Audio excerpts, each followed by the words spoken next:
The air was thick and cold, smelling of stale booze and cheap perfume. It was Halloween night, 1993, and the epicenter of Hollywood's dark underbelly was the Viper Room. Inside, amidst the shadows and the haze, was a presence often described as pure light.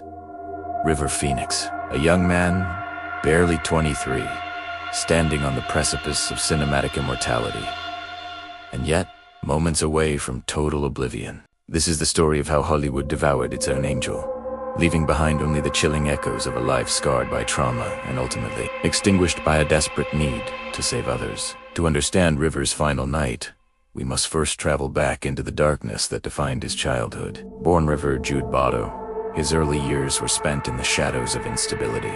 His parents, nomadic hippies, dragged their children across continents in pursuit of an identity, a philosophy, anything to anchor their existence. They found that anchor, briefly, in a place more terrifying than any fictional horror: the apocalyptic cult known as the Children of God. This was a sect led by David Burke, notorious for its predatory practices, including the sexual abuse of children. River spent 6 formative years trapped within this ideological prison. It was here, at the tender age of 4, that the purity of his spirit was first tainted. The psychological trauma he carried was immense, a silent wound that never truly healed.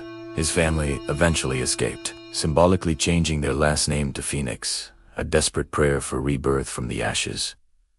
But some ashes cling forever. Biking America survival became River's singular purpose. He never received a formal education, yet he possessed an innate, burning talent. At 8, he stepped onto a film set, and Hollywood saw a star. In films like Stand By Me, directors were stunned by the raw, visceral emotion he could conjure. We now understand that this wasn't mere acting. It was the channeling of real, profound childhood pain. He cried not for his character, but for the boy he once was. His motivation was simple, yet crushing: money. River became the sole financial pillar of his family, driven by a self-imposed mission to ensure his younger siblings, including the future Oscar winner Joaquin Phoenix, received the security and schooling he never had. River was a messianic figure to his own kin, and that savior complex was the beginning of his fatal undoing.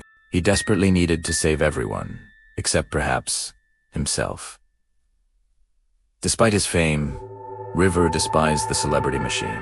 He found the spotlight artificial, preferring anonymity, dreaming of being a missionary instead of a movie star. But the Hollywood environment, toxic and seductive, began its slow, inevitable poisoning.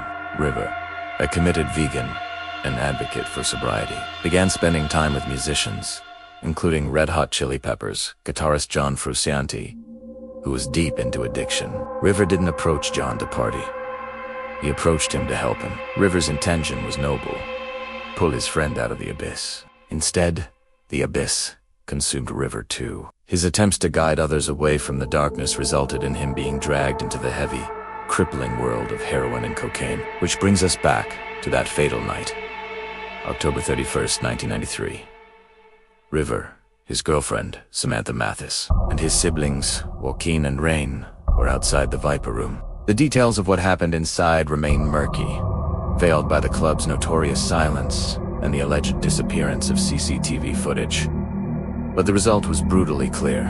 Witnesses reported seeing River arguing, seemingly disoriented. Then, he was convulsing on the sidewalk, his body betraying him, racked by spasms caused by a lethal cocktail of heroin and cocaine as Speedball.